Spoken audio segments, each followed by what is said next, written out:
Thank you, friend. Shabbat shalom, greetings to you all. Well, we have kind of been alternating between Indian summer and full force fall. And I certainly hope those of you in Canada had a fantastic Thanksgiving. We have so much to be thankful for. Wouldn't it be great if we made a part of everyday Thanksgiving? I can't help but feel that if we expressed a little gratitude every day, we would all feel a little better. If you're an atheist, or a deist, or an anything in betweenist, then express some gratitude to a friend, a coworker, a loved one, a pet, yourself. How often do you tell the people in your life that you're grateful for them? How often do you tell yourself? And it is appropriate that we give thanks, because that is the first thing that Noah does upon exiting the ark in this week's episode. He makes the Thanksgiving sacrifice. And for my friends south of the 49th, I hope you all had an awesome Columbus Day. A pioneer who many believe was actually a Marranos, one of the Jews forced to convert and was seeking a new home away from the Spanish Inquisition, and whose voyage took place when the Jews were ordered to leave. Now, I have sailed on the ocean. In fact, I've sailed on all the oceans. And I think of those little ships at the mercy of the waves. Wow, how did they do it? Wooden ships on the water, very free and easy. You know the way it's supposed to be. And this week we read about someone else who we picture in a wooden ship, made from gopher wood. Now this week we finished the first part of Genesis, the cosmic, the primeval, the great story of the flood. Perhaps the one story found in more cultural tales than any other. All the well springs of the great deep burst, and the casements of the heavens opened. Now the Hebrew word represented by casements is arobot. It's a rare term occurring only twice elsewhere in the Bible, and it clearly means window. Now, I've said before, look to the words, my friend. They tell us so much. Now, we know about the 40 days of rain that's coming. Friends, this was not just rain. We talked last week about creation of the firmament above the earth and the firmament below. Picture the world as an object surrounded by a bubble. And outside the bubble is water everywhere. And the windows open above, and there are trapdoors below that open, and both allow the water to pour in from above and below. Now, we recently witnessed the horrific flooding in South Carolina. Can you imagine water rising to the point that a river rises to the front door level of a house? How about the seas and oceans as they rise to cover the highest mountains? It's inconceivable. It's unbelievable. It's strange but true. It's inconceivable. It could happen to you. You go north, you go south, just like bait in a fish's mouth. Must be living in the shadow of some kind of evil star. It's unbelievable it would get this far. Now, as you know, each parsha or part or section of the Torah has a name. And there are very few parts of the Bible which are named for individuals. Joseph, about whom there is more written than almost anyone, did not get a parsha name for himself. The great prophet and lawgiver Moses did not get one. Abraham, the progenitor of the rest of the book, did not even get one. So I think it's really cool to share a name with one of the few that does. And friends, I can only think of three. Chaya Sarah, about Sarah's life, a name for the first of the matriarchs. Jethro, not for the Beverly Hillbillies, but for Moses' father-in-law, a great monotheist and pragmatist. And Noah, the great antediluvian savior of humanity, and the one name almost everyone knows. The first vintner, and if there were a biblical Cheers, then everyone would know his name. And certainly it's much easier to say than the Sumerian version, which was Utnapishtim, and whose story's been told in just about every culture the world over. Well, for all you Noahs out there, this is Noah, a 10th generation human. He's told by God to build an ark and to house animals on it because the world is about to be destroyed. After all, in this short span of time, God did not think it was quite as good as it was before.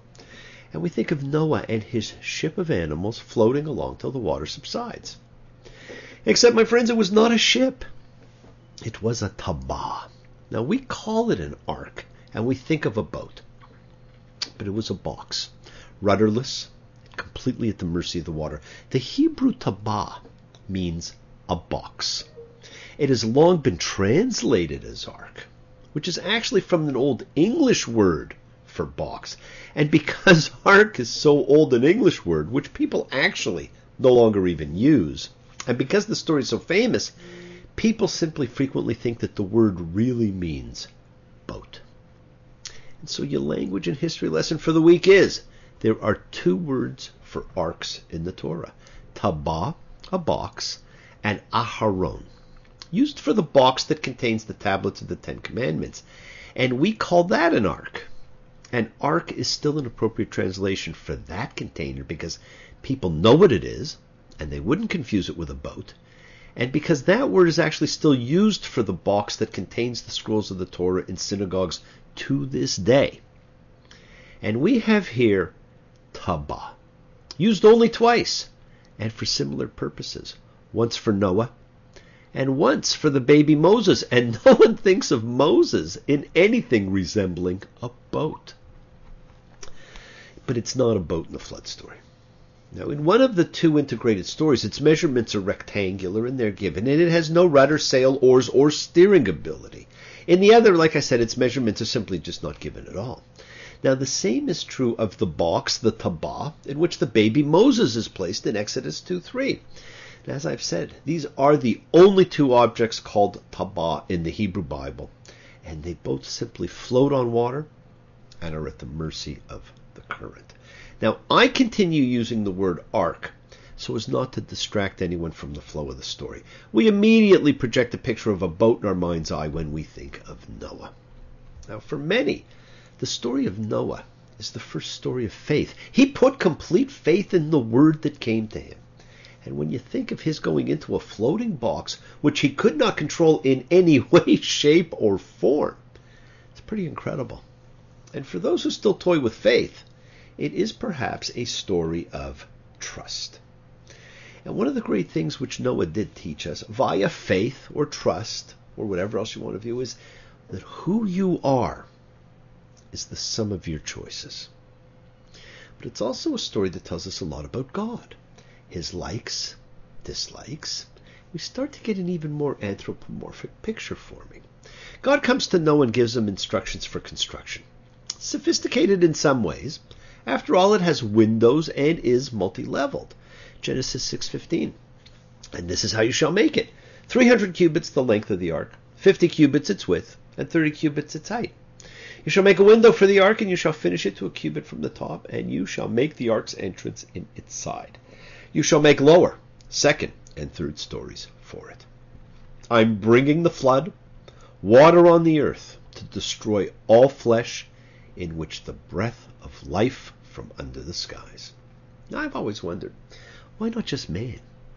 After all, it is man that God says he regrets creating. Why animals too? After all, fish were not included in this. Only those that breathe air. So was it because the breath of God, the Ruach, which was in man and animals, that all those had to perish? Was it because from the breath of God comes consciousness? Now we get a clue because in Genesis 7:22 we read, everything that had the breathing spirit of life in its nostrils, everything that was on the ground died. So there is a direct connection between God's breath and what has to die. And for those who notice, Genesis 7 begins the second flood story, beautifully worked in as if only one story were being told. Of all the pure animals, take 7 pair, man and his woman. And of the animals that are not pure, 2, man and his woman. And so, my friends, in the 600th year of Noah's life, in the 2nd month, in the 17th day of the month, on this day, all the fountains of the great deep were split open, and the apertures of the sky were opened. Now, one must have a picture of the structure of the universe that is described in Genesis 1 in order to comprehend the significance of the destruction that is narrated in the flood story. The creation account pictures a clear firmament or space holding back the waters that are above the firmament and those that are below. Now the narrative reports that all the fountains of the great deep were split open, and the apertures of the skies were open. The cosmic waters are able to spill in from above and below, filling the habitable bubble. And I'm sure it was like the end of the world. And I'm sure you will notice that the surge of waters from the great deep below and from the heavens above is, of course, a striking reversal of the second day of creation, when the vault was erected to divide the waters above from the waters below. I saw thousands who could have overcome the darkness. For the love of a lousy buck, I've watched them die. Stick around now, we're not through. Don't look for me, I'll see you when the night comes falling from the sky. So friends, I keep telling you, there are two of this story and two of that story, so how do you know which text or which story you're reading? Well, mostly you actually need to see the Hebrew. But sometimes, like in this story, there is a shift from rain to casements opening, from 2 of every animal to 7 pair of every pure animal. And pure is not about kashrut rules. It's about what sacrifices will be pleasing to God. There are fantastic clues in the biblical wording that scream at you to take a closer look. Well, the water stops, the tabak comes to rest, the raven and the doves are released over a period of time to determine if it is safe. When it is, everything disembarks. Noah makes a sacrifice, and we read, "And the Lord smelled the pleasant smell. And God said to his heart, I won't curse the ground on account of humankind again, because the inclination of the human heart is bad from their youth. And I won't strike all the living again as I have done." Wow! Looks like we caught God in a good mood after the sacrifice. Otherwise, maybe we wouldn't be here. And after the sacrifice, man is now allowed to eat meat. Before the flood, he was a vegetarian. Now, the flood event concludes with a contract between the deity and humans, a covenant. Now, the Noahic covenant is the first of 4 major covenants. The Noahic covenant promises the security of the cosmos. The Abrahamic covenant, which we're going to read about later, promises the land to Abraham's descendants. And it makes the Lord their God. The Mosaic covenant in Exodus promises well-being in the promised land, and the Davidic covenant promises kingship over Jerusalem and Judah to David and his descendants. Now, Noah's is evidenced by the statement from God, "I've put my rainbow in the clouds, and it will become a covenant sign between me and the earth." Pretty hard to miss, and it is one-sided. Only God can fulfill this one. Abraham's is by circumcision. Now, this too can only be evidenced, but by man's fulfillment of it. But don't forget the suggestion about circumcision of the heart, where it fits in. The Mosaic covenant is by the word of both God and man via promises that each make, and evidenced by that strange list of blessings and curses we're going to read about. And the Davidic is by God's words only, so you simply have to trust in it.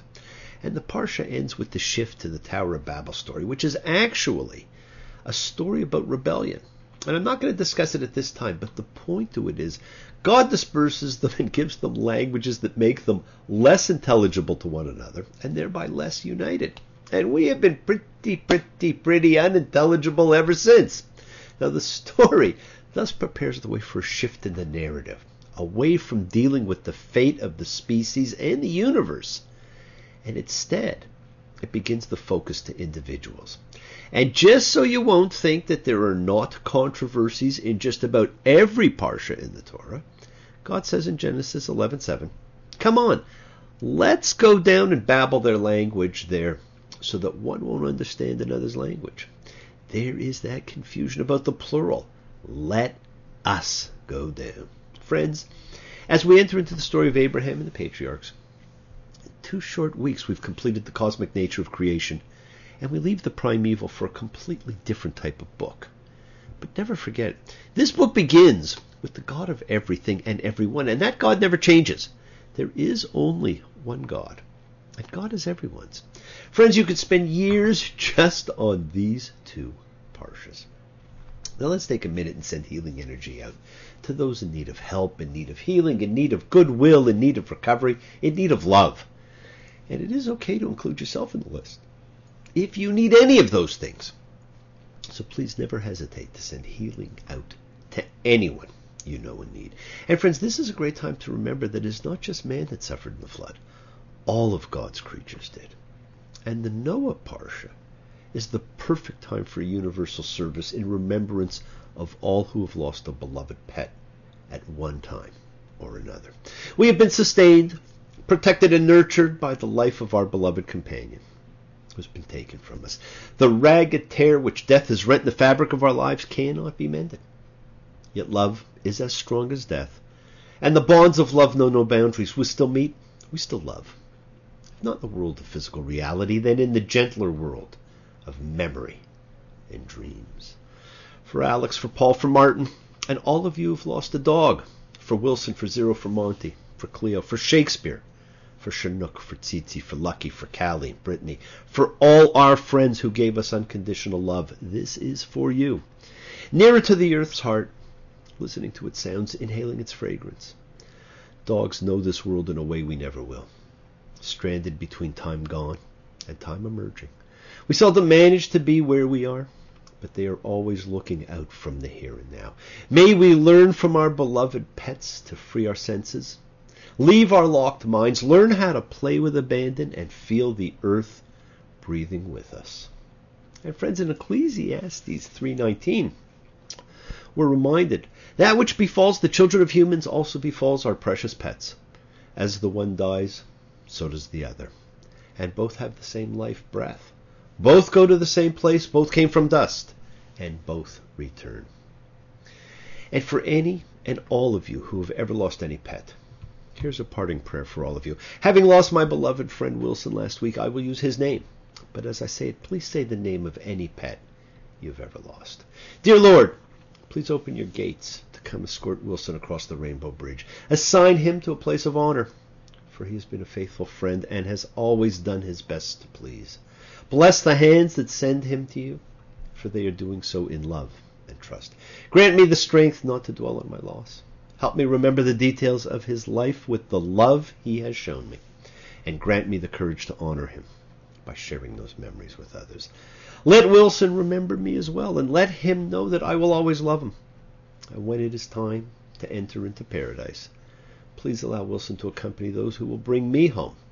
Thank you, Lord, for the gift of his companionship and for the time we've had together. And thank you, God, for granting me the strength to give him to you now. Amen. The world is sacred, my friends, and so is everything in it. Express your gratitude, light a candle, make a wish. Celebrate your life and the lives of those you love. Share your feelings with them. Live free, be free, honor your freedom. Be well, be happy, be blessed. Share and honor the light and all who live in the light and continue to shine. Continue to send everyone you know goodwill and love. Pray for peace and freedom for everyone, and end to terror and hatred. Remember, friends, we are a community. We learn together, we celebrate each other, we love each other. We share this ride together. Men and women equally. Let us send out love, not fear. Ask questions. Don't take because as an answer. See what lies in front of you and break free of the dogma. Change your way of thinking. Love your pets. Sheepdog, standing in the rain. Bullfrog, doing it again. Some kind of happiness is measured out in miles. What makes you think you're something special when you smile? You can talk to me. When you're lonely, you can talk to me. Talk to your pets, my friends. They love everything you have to say. Thank you all. Love you. See you all next time. And I do love seeing you all again. And remember, your wishes do come true. Bless you all. Have a fantastic week. And thank you for joining me. Shabbat Shalom.